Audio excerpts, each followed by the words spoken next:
इमरान खान साहब ने हैरान कुन तौर पर ये कहा। अच्छा सर, एक और चीज़ में भी मेरे ख्याल में Guinness book of world record कि जिस इलाके में आरओ ऑफिस के बाहर बड़ी मजहबी शख्सियत को ये कह दिया गया कि हुर्मती की FIR की दरख्वास्त दी गई है, उस पर यह कहा गया है कि आपने उसको फॉलो नहीं करना। अस्सलाम वालेकुम प्यारे पाकिस्तानियों, आप देख रहे हैं प्रकचे और मैं आप लोगों के साथ अरमुगान अक्सी आपके यूट्यूब चैनल TV पाकिस्तान पर। प्यारे पाकिस्तानियों, सच बोलने सुनने और सहने का हौसला रखने वाले मेरे कहे बगैर भी चैनल सब्सक्राइब करते हैं, शो लाइक करते हैं, शेयर भी करते जाते हैं। लेकिन हमेशा की तरह ख़ास दरख्वास्त उन प्यारे प्यारे लोगों के लिए जो झूठ से मोहब्बत करते हैं और सच से न जाने क्यों इतनी नफरत करते हैं, वो कोशिश करके चैनल सब्सक्राइब कर लीजिए। शायद ज़िंदगी में कभी हल्का फुल्का झटका लगे और ज़मीर जागने का हल्का फुल्का चांस ही बन जाए। प्यारे पाकिस्तान और दुनिया भर से लाइक, कमेंट, शेयर और सब्सक्राइब करने वालों का शुक्रिया। प्यारे पाकिस्तानियों, आज फिर हस्बे वादा कुछ दिनों के वक्फे से मेरे साथ मौजूद हैं सिद्दीक जान साहब। शुक्रिया सर हमारे शो में बार बार आने का। ठीक है, क्योंकि आवाम की भी ख्वाहिश है, तो लोगों की बड़ी दिली ख्वाहिश होती है कि हम दोनों हफ्ते 2 हफ्ते बाद इकट्ठे हो जाया करें। अच्छा सिद्दीक भाई और प्यारे पाकिस्तानियों, मेरा असल में हैरान हो रहे होंगे कि ये 14 अगस्त गुजर गया है और मेरा नशा अभी तक 14 अगस्त का उतरा ही नहीं है। ठीक है, मैंने दोबारा कपड़े फ्रेश करवा के दोबारा पहन लिए, तो मेरा तो सर नशा नहीं उतर रहा कि ये जो 2 साल के अंदर पाकिस्तान में आज़ादी जो अवाम को मिली है, जो कौम को बहुत आज़ाद कौम बना दिया है, तो आप क्या कहेंगे कि आज़ादी के हवाले से थोड़ा सा लोगों से बात कर लें। बिल्कुल, बहुत आज़ादी है और वो है ना कि चली है रस्म के कोई ना सर उठा के चले, तो यही रस्म इस वक्त चल रही है। और जो ये कहेगा कि मेरे वोट को गिनो, क्योंकि आइन मुझे ये राइट देता है, तो उसके साथ 26 नवंबर होगा। जो कहेगा कि मैंने वोट तो दिया था किसी और को, बिठा दिया किसी और को, उसके साथ 26 नवंबर होगा। जो कहेगा कि आइन मुझे बोलने का हक देता है, उसके साथ 26 नवंबर होगा। जो कहेगा कि भाई आइन मुझे हक देता है पुरअमन एहतजाज करने का, उसके साथ 26 नवंबर होगा। कहेगा अदलिया आज़ाद होनी चाहिए, ये आइन कहता है, उसके साथ 26 नवंबर होगा। इस वक्त हर चीज़ के सर आप तो हमें बिला वजह तनकीद करते रहते हैं। मेरे ख्याल से आज़ादी बहुत ज़्यादा है हमारे मुल्क में। आप गौर करें, फाशी फैलाने वाले जो टिकटॉक पे माएँ बहनें दिखा के बाज नचा के भी, तो उन लोगों को तो कोई नहीं पकड़ रहा। आज़ादी तो है ना, ये तो माने ना सर। देखिए बात ये है, मैं क्योंकि असल में ना मैं बहुत सारी चीज़ें टिकटॉक वैसे तो मैं यूज़ ही नहीं करता, मैं भी नहीं करता। अच्छा, गलत कर रहे हैं वो गलत है, लेकिन सर जहाँ पे इज्तिमाई सतह पे, रियासती सतह पे जो चीज़ें हो रही हों, मतलब जो हो रहा है वो हुकूमती सतह पे, रियासती सतह पे हो रहा है, तो वो ज़्यादा बड़ा जुर्म है। अच्छा सर, ये 26 नवंबर का आपने बीच में बताया, 9 मई का बयानिया और 2 बयानिए हैं पाकिस्तान में इस वक्त जो मेन स्ट्रीम में इस वक्त होने भी चाहिए, रहे भी है 2 साल से। एक तो ये कि 9 मई, दूसरा इलेक्शन 2024। तो मेरे ख्याल से आप गौर करें अगर, तो दोनों को बयानियों को वाड़ने के लिए 2 बंदे काफ़ी हैं पाकिस्तान में मेरे ख्याल से। एक तो ताज़ा तरीन, उसका बाद में जिक्र करता हूँ, एक तलाल चौधरी हैं, उनका 1 साल 1.5 साल पुराना एक क्लिप है एक किसी चैनल पे इंटरव्यू देते हुए। तो 9 मई का अगर किसी को समझना चाहिए, पूरी कौम को या आम बच्चे को समझना चाहिए, उनका एक बयान काफ़ी है। उन्होंने ये फरमाया, फ़िक्रा सुनिएगा, जुमला सुनिएगा। उन्होंने फरमाया, तलाल चौधरी साहब ने एक TV चैनल को इंटरव्यू देते हुए, कि 9 मई के बाद सबको समझ आ जानी चाहिए कि हमें कोई शिकस्त नहीं दे सकता, हमें कोई हरा नहीं सकता। 10-10 साल की बाटा रेट सजाएं हो रही हैं, और कभी वक्त आएगा, इंशाल्लाह वक्त आएगा, ये जज इंटरव्यूज़ देंगे कि उस वक्त मेरे ये मजबूरी थी, मेरा ये मसला था, मैं बच्चों के हाथों यूँ मजबूर था, मुझे ये थ्रेट था, इसलिए मैंने फैसला उठाया था। ये वक्त आएगा, अल्लाह ताला किसी को उस वक्त तक दुनिया से उठाता नहीं है जब तक उसकी असलियत जो है वो लोगों पे वाज़ेह ना हो जाए। तो ये जितने लोग बैठे हुए हैं जो जुल्म कर रहे हैं और करवा रहे हैं, इनकी असलियत लोगों पे खुलेगी। तो क्या इसका मतलब ये नहीं है कि 9 मई के बाद सबको समझ आ जानी चाहिए कि हमें कोई शिकस्त नहीं दे सकता, कि मतलब कि हम इतने बड़े प्लानर हैं, हम इतने बड़े मनसूबा साज हैं कि हमें कोई शिकस्त नहीं दे सकता। तो वो ये कह रहे हैं ना तलाल चौधरी साहब कि अमेरिका हमारे साथ है, ट्रंप हमारे साथ है, इंटरनेशनल एस्टेब्लिशमेंट हमारे साथ है, पाकिस्तान के इदारे हमारे साथ हैं, अदलिया हमारे साथ है, मीडिया हमारे साथ है, माफियाज हमारे साथ हैं, गुंडे हमारे साथ हैं, बदमाश हमारे साथ हैं, बंदूक हमारे साथ है, ताकत हमारे साथ है, सब इदारे ब्यूरोक्रेसी हमारे साथ है, तो इसलिए हमें कुछ शिकस्त नहीं दे सकता। दूसरा ये है कि इलेक्शन 2024 का जो बयानिया है, उसको तो कामरान टेसूरी वो ज़रा थोड़ा जिक्र फरमा दें। देखिए, कामरान टेसूरी ने तो ये कहा है ना कि वोट आइंदा भी दे के देख लो, लेकिन मैं एक बात बता दूं, कामरान टेसूरी साहब को भी ये पता होनी चाहिए और कामरान टेसूरी के जो बड़े हैं उनको भी पता होने चाहिए, अगले इलेक्शन में आप फॉर्म 47 जारी नहीं कर सकेंगे। लोगों को अब पता चल गया है कि जिस जिस इलाके में आरओ ऑफिस के बाहर हज़ारों लोग बैठ गए थे ना, वहाँ के आरओ ने फॉर्म 47 ओरिजिनल जारी किया है। लोगों को समझ आ गई है। मैं आपको एक हल्के की मिसाल बता देता हूँ। अंदाज़ा नहीं था लोगों को कि ये होगा। मैं आपको बता देता हूँ, अब तो लोगों को पता है ना। आप पता चल गया। देखिए एक हल्के में ये हुआ, जमशेद दस्ती ऐसे ही उसने रिजल्ट लिया था मैं ना? उसी पे आ रहा हूँ जी। मुझे जो बताने वाले ने बताया, उसने कहा कि हुआ ये कि जमशेद दस्ती ने ना अपनी कोई फोर्स तैयार की 200-250 बंदों की, और उनमें से वो इलाका ऐसा है बहुत से लोगों के पास असला भी था। तो इंटेलिजेंस एजेंसीज के पास खबर पहुंची कि यार उसके तो 200-250 लोग असले से लेस होंगे। तो वहाँ एक साहब बैठे थे, उस जहाँ डीपीओ भी थे, डीसी भी थे, वो सारे। तो उन्होंने कहा नहीं कोई मसला नहीं है, फिर भी रिजल्ट चेंज करना है। उन्होंने कहा सर खुदा का खौफ करें, यहाँ 8-10 बंदे मारे जाएंगे। उन्होंने कहा तो सो व्हाट, जारी करना है फिर भी। उन्होंने कहा सर खुदा का खौफ करिए, आप क्या बात कर रहे हैं? 8-10 लोग जब एक मौके में एक जगह पे मारे जाएंगे ना, फिर उसके बाद पूरे जिले में आग लग जाएगी, पूरे साउथ पंजाब में आग लग जाएगी। आप क्या बात कर रहे हैं कि 8-10 बंदे मारे जाएंगे लेकिन फिर भी फॉर्म 47 जारी करना है? तो उसको फॉर्म 47 ओरिजिनल वहाँ जारी करना पड़ा जमशेद दस्ती के हक में। सर जहाँ तो साबित ये हुआ कि गन वाले को इंसाफ मिलेगा, देखें जो पुरअमन होगा उसको नहीं। हमें इसको इनकरेज तो नहीं करना चाहिए, नहीं, नो डाउट, लेकिन बताने का मकसद साबित ये हो है रहा कि है ना, जहाँ पे 200-250 लोग तैयार थे जाने देने के लिए और जबरदस्ती ओरिजिनल फॉर्म 47 लेने के लिए, तो वहाँ फॉर्म 47 ओरिजिनल मिला है। लेकिन जहाँ पे लोग पुरअमन थे और घरों में चले गए, वहाँ पे नहीं मिला। तो सर अगला इलेक्शन ऐसे नहीं होगा जैसा ये इलेक्शन हुआ, भूल है इनकी। अच्छा सर, ऐसा है कि थोड़ा सा इसका भी जिक्र कर लेते हैं कि ये जो मस्जिद वाला वाक़या है, तो इसमें मेरी तो तनकीद भी है, थोड़ी तनकीदी जायज़ा भी है। नो डाउट कि अगर वो लीगल है, लीगल जगह पे है, तो मैं पहले शो में कह चुका हूँ अवाम में खड़े होके कि वो मस्जिद वहाँ बननी चाहिए अगर लीगल जगह पे है। और दूसरा ये कि ये मौलवी मस्जिद गिरी तो सुबह दिन नहीं चढ़ने दिया तो वहाँ पहुँच गए एहतजाज के लिए। उससे 2 दिन पहले शराब के जो लाइसेंस जारी हुए हैं उस पर कोई मौलवी सड़कों पे नहीं आया, किसी ने कोई एहतजाज नहीं किया। ये तनकीद ज़रूर है कि जहाँ मस्जिद जो गिराई गई है उससे चंद मीटर के फासले के ऊपर जो है वो शराब अवेलेबल है, यानी जहाँ से शराब अवेलेबल है उस इमारत को कोई मसला नहीं है, वो सिक्योर है। जहाँ पे नमाज होती थी वो मस्जिद गिरा दी गई। दूसरी बात यह है कि अगर ये दलील जो कही जाती है कि मस्जिद इलीगल जगह के ऊपर थी, कब्जे की जगह, ठीक है, मैं समझता हूँ कि इलीगल जगह के ऊपर, कब्जे की जगह के ऊपर मस्जिद नहीं होनी चाहिए, मैं ये समझता हूँ। बिल्कुल, दीन भी यही कहता है, दीन भी यही कहता है, आइन भी यही कहता है। लेकिन मसला क्या है सर, आपने अगर 50 मसाजिद जो है ना आप शहीद करने जा रहे हैं ना, तो पहले 100 हाउस सोसाइटीज़ भी ख़त्म करें ना, नजायज़ जो है। 50 मस्जिदें आप शहीद कर रहे हैं और एक मस्जिद का आपने मलिया मेट कर दिया है जिसके मलबे में से कुरान मजीद के नुस्खे मिले हैं। हाउस सोसाइटी 100 से ज़्यादा इलीगल हैं और पिंडी को मिला लें तो 200-250 इलीगल हाउस सोसाइटीज़ हैं। सैकड़ों गैर कानूनी इमारतें हैं पिंडी इस्लामाबाद में। एक इमारत, एक हाउस सोसाइटी की एक ईंट को भी इन्होंने नहीं छड़ा। मस्जिद को आप पहले गिरा रहे हैं, उधर आप माफियाज को आप सपोर्ट कर रहे हैं, 2 नंबर हाउस सोसाइटीज़ को आप सपोर्ट कर रहे हैं। हाउस सोसाइटीज़ जो 2 नंबर हैं उन हाउस सोसाइटीज़ का आप क्या कर रहे हैं कि उन हाउस सोसाइटीज़ को आप इंकरेज कर रहे हैं, उसके मालिकों को आप इंकरेज कर रहे हैं। तो ये तो फिर गलत है ना। तो बहरहाल जो सिचुएशन नज़र आ रही है उसके मुताबिक आप बताइए। इसमें अब ये एक मजहबी शख्सियत जो है उनको मैनेज कर लिया गया कि जो बड़ी शख्सियत है, ठीक है, कि एहतजाज अगर होगा भी सही तो वो बड़ा कंट्रोल्ड होगा।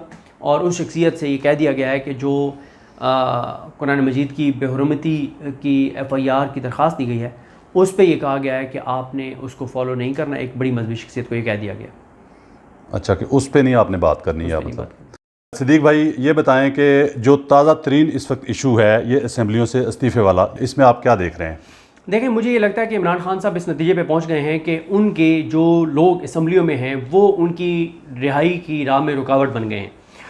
उनके जो MNAs MPs हैं वो हकीकी आज़ादी की तहरीक में रुकावट बन गए हैं, क्योंकि इस वक्त जितने भी PTI के MNAs या MPs हैं उनकी अक्सरियत इस खौफ में रहती है कि अगर हमने कोई प्रोटेस्ट किया, अगर हमने कोई सख्त बात कर दी, अगर हमने कोई वो इमरान खान के ट्वीट को रीट्वीट कर दिया, इमरान खान जो नाम लेते हैं वो नाम हमने ले दिए, तो हम डीसीट हो जाएंगे, डिस्क्वालीफाई हो जाएंगे, हम 10-10, 14-14 साल के में सजाएं हो जाएंगी।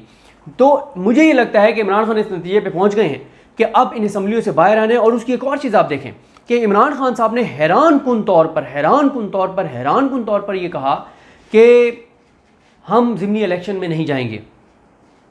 अब देखें कि इमरान खान ने जब से ऐलान किया है उस वक्त से आप एक चीज़ देखें कि ज़िमनी इलेक्शन के अगले इलेक्शन का शेड्यूल ही नहीं आ रहा। ठीक है, क्योंकि इस सिस्टम को परेशानी यह है कि लेजिटिमेसी तो पहले ही नहीं है, कानूनी हैसियत तो अखलाकी हैसियत तो पहले ही सिस्टम की नहीं है। अगर ज़िमनी इंतखाबात का इमरान खान हिस्सा ही नहीं बनते तो क्या होगा? टर्नआउट कितना होगा? न होने के बराबर। पोलिंग स्टेशन खाली पड़े हुए होंगे। आप फॉर्म 47 के जरिए जिसको जितवाएंगे तो कैसे आप मुझे बताएं, उस दिन आप किसी पोलिंग स्टेशन पे खड़े होंगे, आप सारे दिन रिकॉर्ड कर रहे होंगे, आप सारे दिन दिखा रहे होंगे कि इस पोलिंग स्टेशन पे तो कुत्ता भी नहीं भौंक रहा था। ठीक है, इस पोलिंग स्टेशन के ऊपर तो कोई बंदा ही नहीं आया। ठीक है, ये तो खाली पड़ा हुआ था। तो रात को वोट कहां से निकालेंगे? कैसे निकालेंगे? रात को जब ये निकालेंगे कि 5000 वोट डाल गया है तो कैसे साबित करेंगे 5000 वोट सर? कैसे? ठीक है, तो इसलिए मेरा ये ख्याल है कि सिस्टम घबराया हुआ है। मेरी ये इत्तला है कि एस्टेब्लिशमेंट के अंदर भी मीटिंग हुई है कि यार ये अगर पीटीआई हिस्सा ना बनी तो फिर क्या करें, इलेक्शन करवाएं या ना करवाएं। जुडिशरी के अंदर बड़ा हलचल है। जस्टिस याहिया खान के पास कुछ जज गए हैं, उन्होंने जाके कहा है कि जो 14 बंदे पीटीआई के डिस्क्वालीफाई हुए हैं, कन्विक्ट हुए हैं, जिनकी सीटें खाली हुई हैं, और आपको मैं बताऊं, मैं अपना हवाला नहीं देता, मैं सनाउल्लाह खान साहब का हवाला देता हूं, इंतहाई क्रेडिबल जर्नलिस्ट, सीनियर जर्नलिस्ट, उनकी क्रेडिबिलिटी के ऊपर ना कोई पीटीआई वाला सवाल उठा सकता है, ना कोई नून लीग वाला सवाल उठा सकता है। सनाउल्लाह खान साहब कहते हैं कि दुनिया की तारीख में पहली बार हुआ है कि किसी मुल्क के अंदर कौमी असम्बली का अपोजिशन लीडर, सबसे बड़े सूबे की का अपोजिशन लीडर और सेनेट का अपोजिशन लीडर, तीनों एक साथ एक तरह के मनगढ़ंत केसेस में कन्विक्ट किए गए हैं और डीसीट किए गए हैं। ये दुनिया में कहीं नहीं हुआ सर। अच्छी बात है ना, Guinness book of world record में नाम आ जाएगा। बिल्कुल ऐसी है। शर्मिंदगी में, रुसवाई में, पसपाई में, मतलब पाकिस्तान को नीचे ले जाने में, हर चीज़ में रिकॉर्ड बनाते जा रहे हैं। मुझे एक बात बताएं, जितने इस हुकूमत ने पिछले 3 साल में रिकॉर्ड बनाए हैं, क्या कोई पाकिस्तान की बेहतरी का रिकॉर्ड बनाया है? पाकिस्तान को आगे ले जाने का रिकॉर्ड बनाया है? मैं आपको मेरा एक सवाल है, आपके जरिए नून लीग का अगर कोई दोस्त सुन रहा है उससे एक सवाल है, वो भी उतने पाकिस्तानी है जितने हम हैं, किसी के ऊपर वतनी पे हम सवाल नहीं उठाते। मेरा नून लीग वालों से सवाल है, पिछले 3 साल में बताएं कोई एक शोबा मुल्क का जो आगे गया हो। बता दें कि किसान 9 अप्रैल 2022 की जो उसकी सूरत हाल थी, उससे उसकी सूरत हाल बेहतर हुई है या ख़राब हुई है? इंडस्ट्रीज की सूरत हाल बेहतर हुई या ख़राब हुई है? रोज़गार के मौके बढ़े हैं या कम हुए हैं? हेल्थ शोबे में हेल्थ कार्ड बंद होने से बेहतरी आई है या तनज़ली आई है? बेरोज़गारी बढ़ी है या कम हुई है? गुर्बत बढ़ी है या कम हुई है? महंगाई बढ़ी है या कम हुई है? अनसर्टेनिटी बढ़ी है या कम हुई है? ब्रेन ड्रेन कम हुआ है या बढ़ा है? भाई मेरा सवाल है ना, मुझे दलील से जवाब दे। वो जो इन्वेस्टमेंट बैरून मुल्क से आती है, सही कहा आपने। मुझे बताएं सर, आप मेरे एक आपसे सवाल है, मुझे एक बात बताएं, जो SIFC, जो नून लीग की हुकूमत, जो शहबाज शरीफ की काबीना, जो शहबाज शरीफ का वजीर खजाना मोहम्मद औरंगजेब, नवाज शरीफ के बेटे हसन नवाज और हुसैन नवाज, शहबाज शरीफ के भतीजे हसन नवाज और हुसैन नवाज, मरियम नवाज के भाई हसन नवाज और हुसैन नवाज को जो पूरा निजाम कन्विंस नहीं कर सका कि तुम पाकिस्तान में आके इन्वेस्ट करो, वो किसी और को कन्विंस करेंगे? कोई और आप क्या समझते हैं कि मलिक रियाज को देख के अब बैरून मुल्क जो ओवरसीज हैं वो डरेंगे थोड़ा? सर कोई भी पाकिस्तान में इन्वेस्ट करते हुए सुना है कि लोगों ने कहना शुरू कर दिया कि जो मलिक रियाज का हाल किया आप लोगों ने, मलिक रियाज ने जो चीजें गलत की उसके ऊपर आप कार्रवाई करें कानून के मुताबिक। किसने आपको रोका है? हम मलिक रियाज के नाकदीन में से, मलिक रियाज के खिलाफ ब्लॉग करने वाले हैं, जब उसके खिलाफ कोई आवाज नहीं उठाता था। मैंने एक ही चीज रिपोर्ट की जब बैरियर का केस चल रहा था, लेकिन इस वक्त जो मलिक रियाज के साथ हो रहा है वो ज्यादती हो रही है, वो जुल्म हो रहा है, वो जबर है, वो फस्तायत है। वैसे 9 मई में शामिल था मलिक रियाज भी। देखिए मलिक रियाज साहब को इस वक्त 9 मई से गए में शामिल होने वाले से बड़ा मुजरिम समझा जा रहा है। मतलब 9 मई फिर जो बयानिया है 9 मई का, वो तो मलिक रियाज ही उसको गलत साबित करने के लिए काफ़ी है कि जो हो रहा है, मतलब सब इमरान खान की नफरत नहीं हो रहा है सब कुछ। मलिक रियाज के साथ मसला क्या है? अल-कादिर की अपील हर सूरत में सितंबर के दूसरे हफ्ते में लगनी है। अभी तो बहाना बनाए हुए ना, छुट्टियां हैं, सितंबर के दूसरे हफ्ते में तो हमने लगानी है। अब जो अपील आपने सितंबर के दूसरे हफ्ते में लगानी है, दिन आपके पास कम रह गए। अब मसला यह है कि अगर मलिक रियाज आके अल-कादिर केस में इमरान खान के खिलाफ गवाही दे देता है इस्लामाबाद हाई कोर्ट में, तो झूठी गवाही होगी लेकिन केस बन जाएगा इमरान खान के खिलाफ। ठीक है, लेकिन अगर वो गवाही नहीं देता फिर तो जो मर्जी कर ले, फिर केस नहीं बनता। मलिक रियाज के ऊपर ये दबाव बढ़ाया जा रहा है ना, जो गिरफ्तारियां, छापे, उसके लोगों की चादरवारी के तकद्दुस की पमाली, उनकी खवातीन के साथ जुल्म, ये क्यों हो रहा है? ये जो उनके साथ काम करते हैं लोग, उनकी खवातीन के साथ मिसबिहेव हुआ है, सारी क्यों हुआ है? ताकि मलिक रियाज आके और गवाही दे दें, जो कि अभी तक नहीं दे रहे। लेकिन एक मैसेज आपने दे दिया पाकिस्तान के अंदर इन्वेस्टमेंट करने वालों को कि आज मौजूदा सिस्टम को अगर किसी को बात ना पसंद है तो उन्होंने मलियमेट कर दी उसका बिजनेस। कल को 10 साल बाद कोई और होगा, आज से साल बाद मलिक रियाज की जगह कोई और होगा, 2 साल बाद कोई और होगा। क्रक्स क्या है? क्रक्स ये है कि पाकिस्तान में इन्वेस्ट करते हुए ये जहन में रखना कि जब इस निज़ाम की बात आप नहीं मानोगे, और बात कौन सी, जो पाकिस्तान के हक में नहीं है, जो हक की बात नहीं है, जो सच की बात नहीं है, निज़ाम आपसे झूठ बुलवाना चाहता है, और आप इस निज़ाम के कहने पे या उस निज़ाम के कहने पे जो आगे आएगा झूठ नहीं बोलेंगे तो आपका बिजनेस तबाह कर दिया जाएगा। अच्छा सर, एक और चीज़ में भी मेरे ख्याल में Guinness book of world record में नाम आना चाहिए, जिस तरह आपने पहले जिक्र किया कि आपको पता है, मेरा नज़रिया ये है, शायद अगर मैं गलत हूँ तो मुझे दुरुस्त कीजिएगा, कि दुनिया में उसूल ये है, रिवाज ये है कि कोई पार्टी या कोई एहतजाजी ग्रुप एहतजाज करता है सड़कों पे, तो पुलिस आके तोड़ फोड़ से मना करती है, किसी की गाड़ी नहीं जलानी, किसी की गाड़ी नहीं तोड़नी, किसी इमलाक को नुकसान नहीं पहुंचाना। लेकिन पाकिस्तान शायद दुनिया का वाहिद मुल्क है कि जहाँ पे एहतजाज हो रहा हो तो पुलिस गाड़ियाँ तोड़ती है, लोगों के घर तोड़ती है। देखिए यही नाइंसाफ़ी है ना। देखिए मुझे एक बात बताएं, समझते हैं कि ये भी वर्ल्ड रिकॉर्ड है, ये दर्जनों रिकॉर्ड इन्होंने बनाए। मुझे सर, दुनिया में कहाँ पे 17 सीटर पार्टी को इक़्तिदार मिलता है? दुनिया में कहाँ पे उसको वज़ीर आला बना दिया जाए जो MP अपनी सीट हार गया हो? दुनिया में कहाँ पे 27 सीटर पार्टी का सदर लग जाता है? दुनिया में कहाँ पे एक आम सा ब्यूरोक्रेट 5-6 अरब की करप्शन कर लेता है? ठीक है, दुनिया के कौन से मुल्क में हुकूमत ने अपने किसानों का एक साल में 22 अरब को नुकसान पहुंचा दिया हो? दुनिया के किस मुल्क में जो हुकूमत है वो दहशत गर्दी पे फोकस करने के बजाय, अपने लोगों की जानें बचाने के बजाय करप्शन और लूटमार में मसरूफ? रिकॉर्ड तो बहुत सारे हैं। देखें सर, बात यह है कि ये, मुझे आप एक बात बताएं कि जो PTI वालों के घरों में घुस रहे हैं, औरतों से मिसबिहेव कर रहे हैं, उससे पाकिस्तान का भला हो रहा है? और अंदर तोड़ फोड़ करना ये कानून है दुनिया में कोई कि पुलिस तोड़ फोड़ करे? बिल्कुल सही कह रहे हैं। देखिए, आप जब किसी के घर दाखिल होकर उसकी माँ, बहन, बेटी, बीवी के साथ मिसबिहेव करते हैं ना, उसकी आने वाली नस्लें भी ये नहीं भूलती।